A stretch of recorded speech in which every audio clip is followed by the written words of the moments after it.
Regresamos a Sin Filtro, a la etiqueta de la noche SF Enfrentados. Estamos hablando de las pandillas y los ataques inminentes que las fuerzas de seguridad han advertido y dicen están preparados para repelerlos. ¿Hay confianza de que estos ataques se puedan controlar y neutralizar, Estuardo? Bueno, yo esperaría que sí, porque si se genera esa confianza en las autoridades que pueden controlar o por lo menos pueden neutralizar los ataques de donde quiera que vengan en esta oportunidad, y el oficio que ha sido enviado a todos los comisarios, subcomisarios es muy claro, ¿verdad? Que según la inteligencia ellos han previsto una serie de ataques. Pues se esperaría que sí, por una razón sencilla. Si lo pueden hacer con ellos, lo van a poder hacer con nosotros, la población, que al final es la que tiene que defender. Ahora, estos reportes sí confirman que hay una coordinación, pese a estos operativos que buscan neutralizar, romper las estructuras de pandillas, se siguen dando órdenes y se siguen planificando ataques. Y la mayoría de órdenes vienen de las cárceles. En realidad, la mesa de los 5 sigue en la cárcel. En realidad quienes amenazaron y todo están en la cárcel, no están en las calles, y creo que ahí tienen más tiempo, tienen suficiente holgazanería para poder decidir qué es lo que van a hacer en la calle, los siguientes. Pero hay dos elementos que creo que son importantes también entender aquí, que ha sido una transformación de las maras.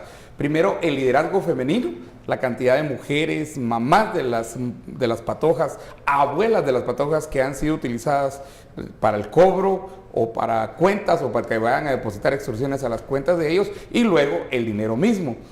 Creo que pegándole al dinero ahí podría haber también una oportunidad enorme de desfinanciar a las maras, porque al final la mara crece porque tiene dos grandes frentes. Primero, sabe cómo reclutar, cómo jalar a esos patojos aspiracionales que quieren ser como el marero que es el jefe, el marero líder, y están esperando a ver a qué hora se lo matan o se muere para entrar ellos a esto, pero al mismo tiempo eso representa dinero y poder. El poder los lleva al dinero. Y decías, Fernando, lo que ha pasado en 200 o más personas detenidas ha sido no necesariamente porque son mareros, sino ha sido una lucha contra la extorsión. Y la extorsión hecha por mareros, obvio. Pero aquí se le está pegando al agua, que es el agua financiera, es el dinero. Y siento que ahí, y estoy viendo que ahí hay una enorme oportunidad de seguir luchando. La cuestión es que el sistema no es necesariamente el más rápido para esto. Se necesitan muchos permisos, se necesitan cuentas, se necesitan entrarle a una serie, pero cuando se ha agarrado un grupo, se ha llevado a todos, desde la abuela que tiene una cuenta abierta y que le van a poner la extorsión, hasta la mujer que está viendo y presionando para cobrar las extorsiones. Fernando hablaba antes del bloque de quitarle el recurso humano a las pandillas. Estuardo también hace referencia a que eso es necesario, pero también el dinero, la financiación, ¿dónde queda ese fruto de las extorsiones? De eso se ha hablado poco. Se trata de tener a quien cobra, al enlace, al bandera, pero no dónde está ese dinero que se extorsiona día con día. Fíjate que hay que amarrar un poco todo el funcionamiento de la estructura de las pandillas. Si uno hace cuentas de la cantidad de dinero que los pandilleros recaudan al año por las extorsiones de buses, las extorsiones de negocios, es una cantidad millonaria, es impresionante la cantidad de dinero. Y cuando uno ve los operativos y ve que ingresan a las casas de los mareros, nos podemos dar cuenta que ellos no viven con opulencia, que no tienen aquellas grandes mansiones, que tampoco tienen aquellos vehículos de lujo, donde se puede evidenciar que para eso están gastando el dinero, no lo tienen. Entonces, ¿a dónde va ese dinero? Una de las explicaciones del dinero es, recordemos que las maras tienen como origen Estados Unidos. O sea, las maras se originaron, no recuerdo bien en este momento si fue en Nueva York o en El Salvador, o en Los Ángeles, ¿verdad? Porque tienen hasta esos mismos nombres. Entonces, la deportación de estos mareros hacia El Salvador, porque se suponía que deportándolos de Estados Unidos se iban a acabar los problemas allá, la deportación de ellos hizo la cadena de maras en el Triángulo Norte de Centroamérica y su rumbo hacia México. Entonces se supone que mucho del dinero de las extorsiones es un dinero que ellos recaudan y que aquí sirve simplemente para sostener a la estructura, para que todas estas personas no tengan que tener un trabajo, sino que puedan vivir de eso, pero una gran parte de ese dinero se va para El Salvador y una gran parte de ese dinero se va para Estados Unidos. ¿Y para qué sirve también ese dinero? Las decisiones es bien sabido que se toman dentro de las cárceles. Les comentaba en el corte el caso de un marero que me contó un amigo investigador, que él prácticamente le pidió ser llevado a la cárcel, porque él lo que aspiraba era llegar a la ranfla, al grupo de poder. Entonces, imagínense ustedes la cantidad de dinero que requiere la Mara para sobornar a las autoridades de gobernación, a las autoridades del sistema carcelario y a la misma policía para poder operar. ¿Por qué? Porque si estamos diciendo que las decisiones de las maras se toman dentro de las cárceles, ¿cómo llegan esas decisiones a todos los demás? Y ese dinero que puede llegar también a las cárceles. Claro, entonces existe toda esta el dinero se va en corrupción nuevamente. Mucho de ese dinero sirve para la corrupción, sirve para el mantenimiento de estos grupos y para ofrecerle a esos niños, a esos jóvenes, sin ningún futuro, decirles, mira, aquí te vamos a comprar buenas chivas. Para mantener...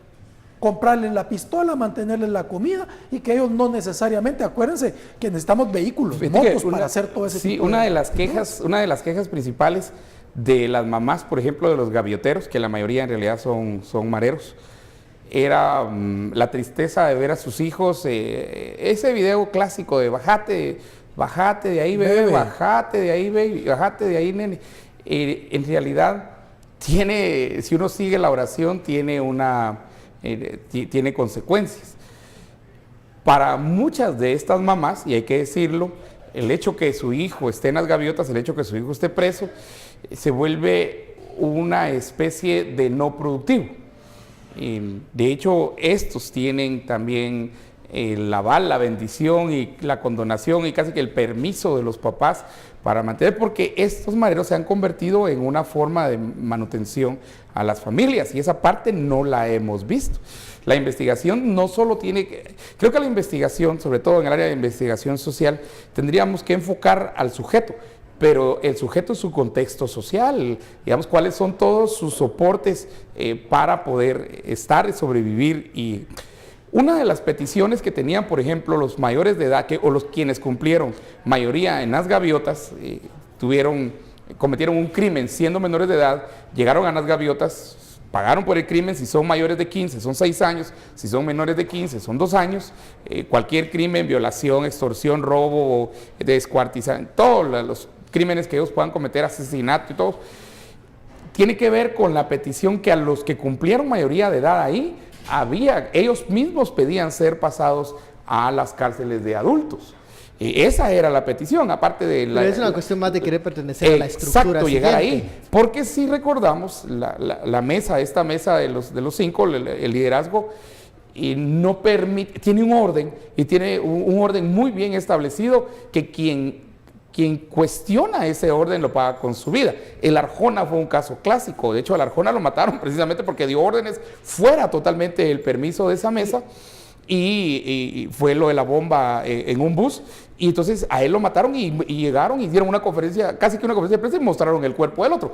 Entonces sí hay un orden, y ese orden es el que necesita muchos componentes, el sistema de presidios corrupto, el policía corrupto, necesita, aún el traslado de mareros necesita órdenes de jueces, que los jueces es otra área que yo siempre he insistido mucho que no hemos visto, para traslado de reos en general, pero también para el traslado de mareros, que es ahí las defensas de los mareros, el dinero y todo esto que va, digamos, por ejemplo, del gran problema que se tiene ahora, y hasta hizo una fiscalía contra la extorsión. ¿Qué pasa con los traslados que ha realizado Gobernación con el fin de terminar con esa estructura de pandillas que existen en las cárceles?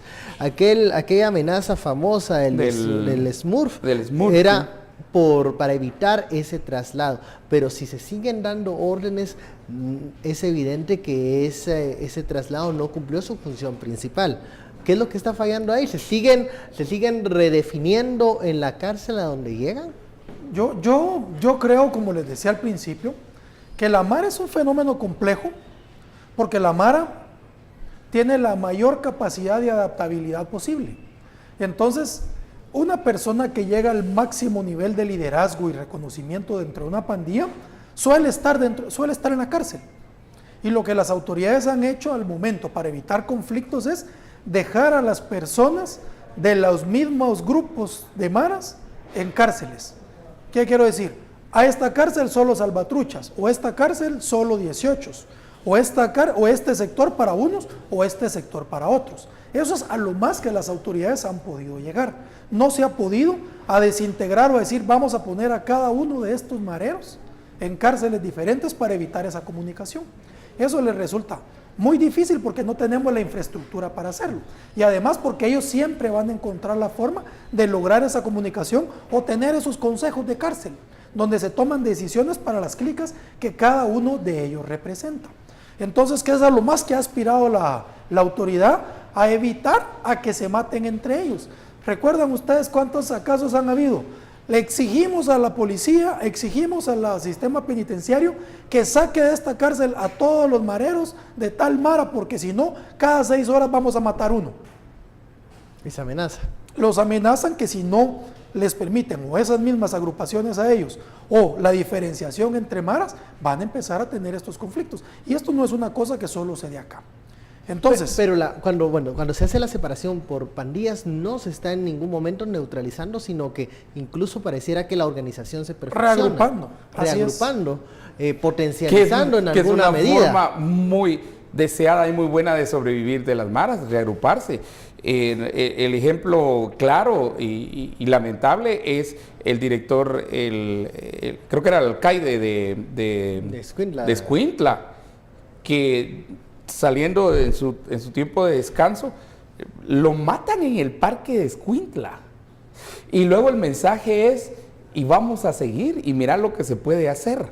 Entonces, esto, más la amenaza contra la policía, más la zozobra a la comunidad, estamos como sumando ese pastel, si le puedo llamar de alguna manera, esas capas de temor y de terror bajo el cual cada vez más y más el control es más fuerte.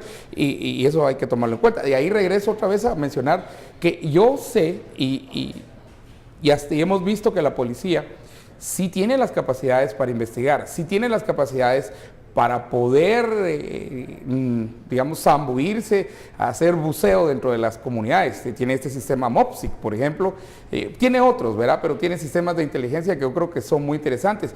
Y este es el momento donde tenían que tener una alerta muy alta, alerta roja, ¿verdad? Bueno, vamos a la segunda pausa de la noche. SF Enfrentados, volvemos luego de la pausa.